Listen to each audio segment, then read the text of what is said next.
What's up, guys? Welcome to another episode of SpeedSim. My name's Amy. And I'm E-House. And today we're going to be talking about how local fields can help you prepare for larger events. And the role that local fields themselves play in helping to build the larger airsoft community. But for you experienced players, mostly how you need the practice, because don't we all? So my number one thing about how it shapes the community is friendship. Obviously, when you go to fields, I know myself, and most likely Eric, we've gone, we'd have to kind of... Most likely. Hey, I'm just putting it out there, I don't know how you started. I wasn't there. But when you go to like a newer field, you most likely have to go by yourself.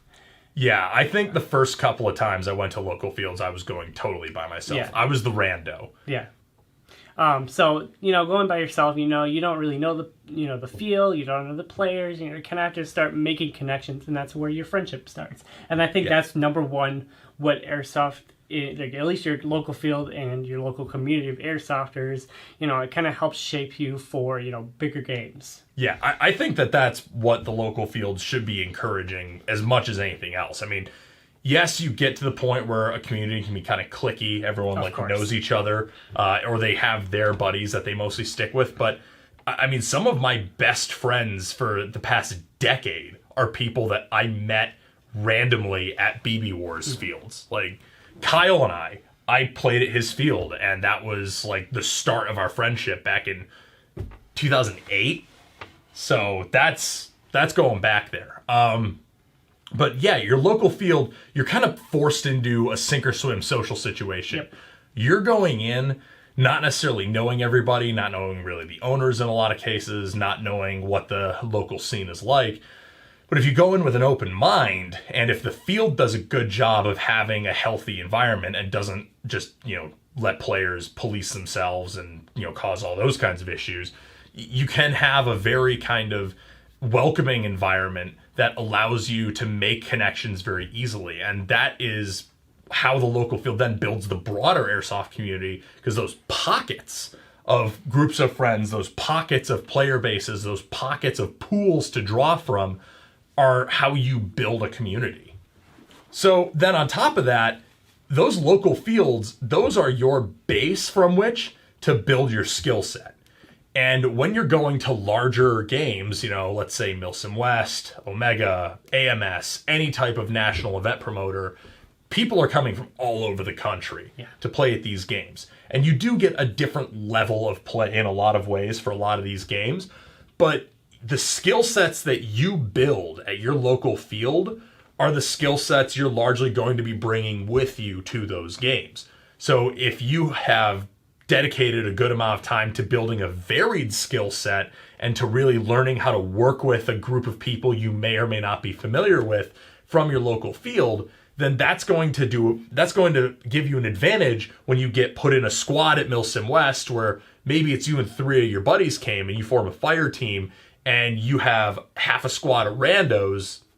If you're good already at kind of feeling out people, seeing what their strengths and weaknesses are, forming a bond with them, and then being able to work effectively with them from practicing at your local field, that's going to make you have a better time at the national game.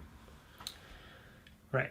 What also helps is if your local field, especially if they're outdoor CQB and they have a larger property and they can make a bigger game. So, let's say you play on a 3-acre property or a 3-acre kind of field every single time you go there, and then once a month or maybe once a year they host a gigantic game, and that way you can kind of figure out you're going to use obviously a different skill set, because now you're using woods or brush or something like that, so now you have to change up your game, so you can so when you do move on to a Milsim West, now you can actually think through the process, be like, okay, I've been in this situation before, and now I know how to kind of get through this.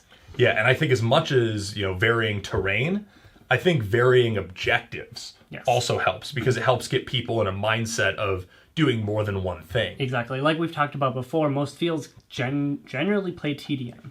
Yeah. I really applaud the fields that have different kind of game modes, because not only does it not get old and repetitive every single time you show up, but now you have to think through different situations, like whether it be capture the flag or a VIP type of game. Yeah, and then it also gets you something I really like when local fields do, and I'm really biased because these are things that we do, but we do them because we like them and we like when other fields do them. I like when the goal of a certain game is to give you a bit of a taste of what you might get at a larger type of event, specifically for the purpose of A, seeing if it's for you and if you want to do something like that and spend more money on it and travel to go do that, and B, to get some practice of, oh, holy crap, all of a sudden I can do a hostage negotiation. You go to an insurgency game with Milsim West, and that type of practice with role-playing and negotiating might actually come in handy. Exactly. So you get that little bit of a different taste of some different things and that variety, and it makes you more adaptable. Another kind of, practice that you should be either trying or, your local field will kind of put you in the mindset of testing out your different gear. Let's say you start off with a Condor rig. And you have a whole bunch of mag pouches, but you have no admin pouch, or you have no pistol pouch. Now you're kind of thinking, okay, I'm carrying a sidearm, but I have no way to carry an extra mag. So now you have to think about, okay, what rigs offer this different kind of setup that would be perfect for my kind of gameplay. Yep. And even more than that is placement of different things, and then the use of different things.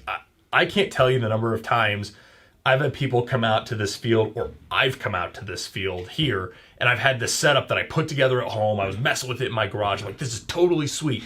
I get it out to the field, and it's like the second round of the day. I'm running around, and I realize I fucking hate this. Yeah. Or, like, for instance, like, I kind of just playing what I usually see is a lot of people wear heavy plate carriers, and then where they have either a drop leg or a pistol or a belt-mounted holster, is they cover up this whole section, and then they have to kind of fundle around trying to get their pistol. It's all testing out and making sure everything works for you, and that's a key role when you're playing locally every single weekend or every other weekend, depending on your schedule. Yeah, and you can get those types of repetitions and that type of practice way better out in an actual force-on-force field environment than you can like practicing in your garage or whatever, or like doing team training or something, because once you're actually out in a dynamic environment with BBs going back and forth, you're going to find yourself in different positions. You're going to find yourself in different situations. You're going to find yourself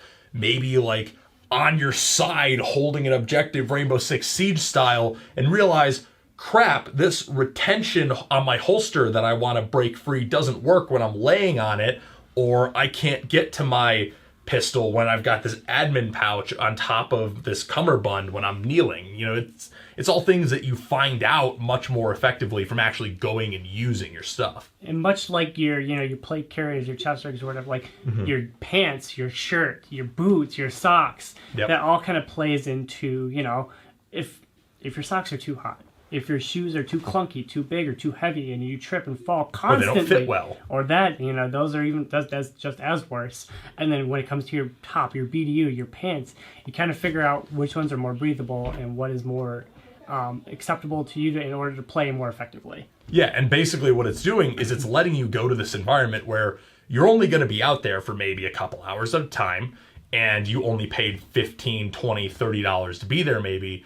It's going to keep you from finding out at that game you traveled 15 hours to go to and paid like $200 plus with all the travel expenses and whatnot to be at.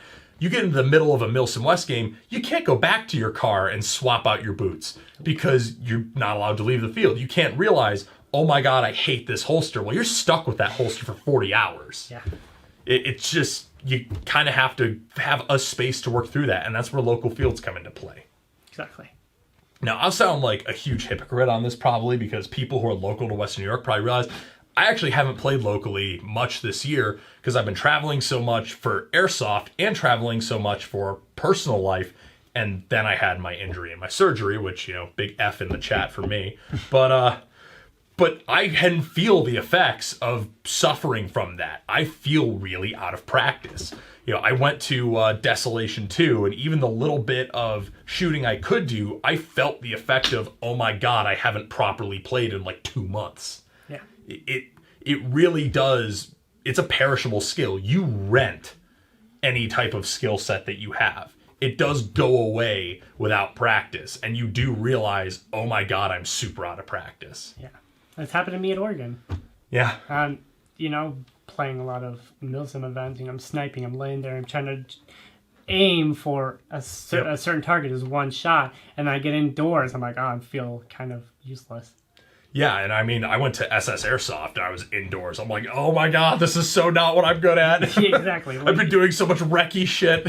So you really kind of, yeah. If you're expecting to go indoor, like let's say you're traveling to like California because you want to try SC Village, it's more closer together or whatever like that. Now you have to try to practice your way, so when you get there, you don't feel so out of place, and vice versa. If you're mostly rushing all the time, trying to get into all these nooks and crannies, when you go outdoors and you start playing large games, you kind of want to practice that first before you start going out there, because you'll feel so out of place. And I can't tell you how important that is to try to do a couple games before you go out somewhere. Amy, are you encouraging people to play at a variety of local fields? Hey, call me a hypocrite. Wow, that's crazy. You should actually try to play in different environments and not just be super clicky to one particular one. Wow. Hey, that's the way the cookie crumbles. Yeah. All right. So I think that'll do it for our thoughts on why local fields matter. Damn it. Support your local fields. So make your local fields great again. Make your local fields great again. Make your local fields the best. The best local fields. Anyway, hope you enjoyed this video. Hope you found it entertaining, informative, and helpful. And let us know in the comments down below what your local field does for you. Yeah, and what your local field is and what your favorite local field is. So thanks for watching. I'm eHouse. I'm Amy. And we'll catch you next one. See ya. Peace. Thank you for watching this video from Gun Gamers. We hope you enjoyed watching it as much as we enjoyed making it. Check the description below if you'd like to buy a t-shirt or a patch, and use the coupon code JUDY10 for 10% off of your next order at Amped Airsoft. Thank you again for watching, and praise Judy.